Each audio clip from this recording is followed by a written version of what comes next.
Alright, a quick peek of the peppers going behind the couch. These are ones that are ours that we want special attention for, or everybody else's. All the ones around the outside here, that row right there, this row right here, are all Chinese 5 color. We gave them one more grouping of 6 away recently. Those are a couple Odas from a friend.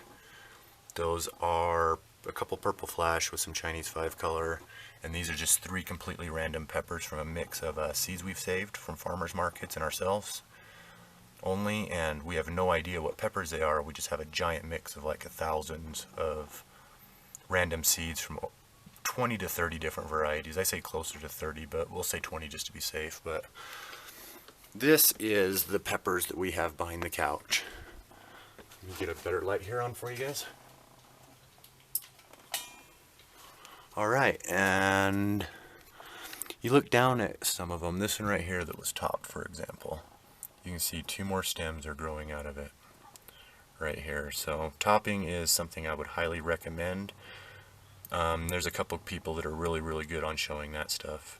So I would look it up online. Don't really follow ours, just maybe see our success and realize that it really does work. If you want a squatter, stronger, stockier, higher producing plant, clip them when they're about 4 or 5 inches long and they have 3 or 4 leaves on them. Still clip the tops off and it'll try to produce 2 stems out of that one area. And then you can also, what we'll be doing with these is filling these up a little bit. As you can see that little knot right there.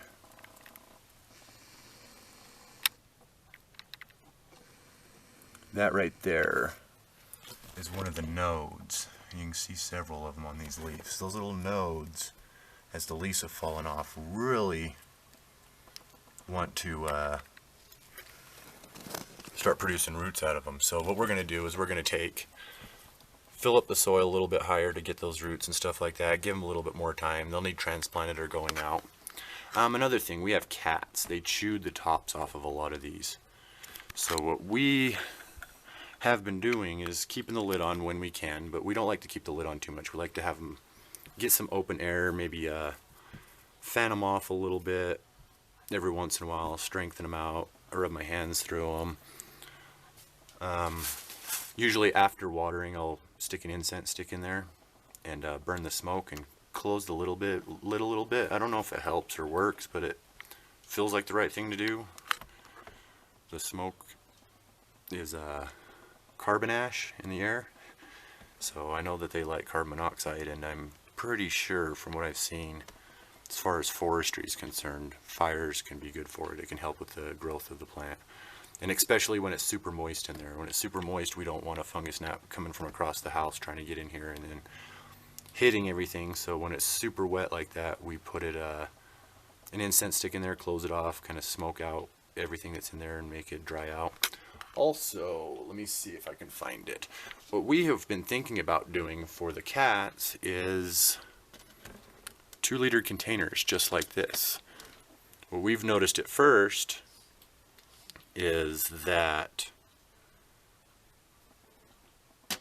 this doesn't stay on very easy, but I saw a super easy method to take care of that. And I learned this, I think it was on a recent video from JT Bear, and it's common sense. I'm sure lots of people explain it and stuff, but you just take, and you only need to really do one side to kind of close it, but we usually do a couple.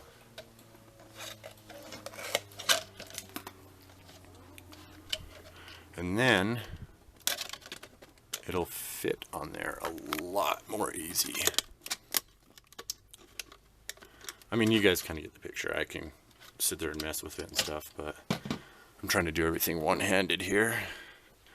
But so what we've been doing is with these, as far as the cat's concerned, our first idea was to put these things on here.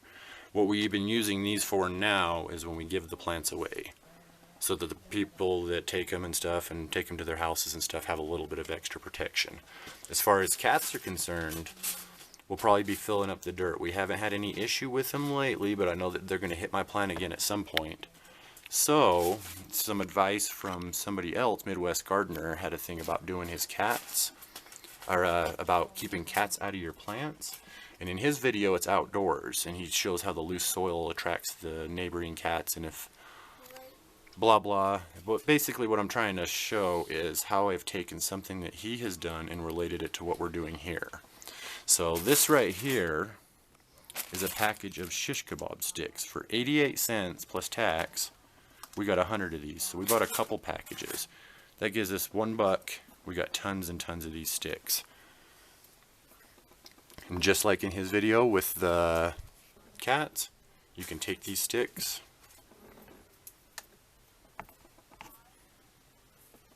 put as many as you need where you want. I mean, you can also use them to kind of help prop up your plant at some point.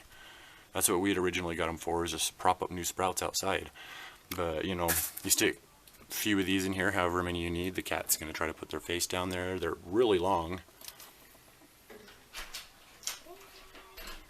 But it sounds like the boss is home from work for lunch, so I better get off before she punches me in the face. And you guys have a fantastic day.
Have a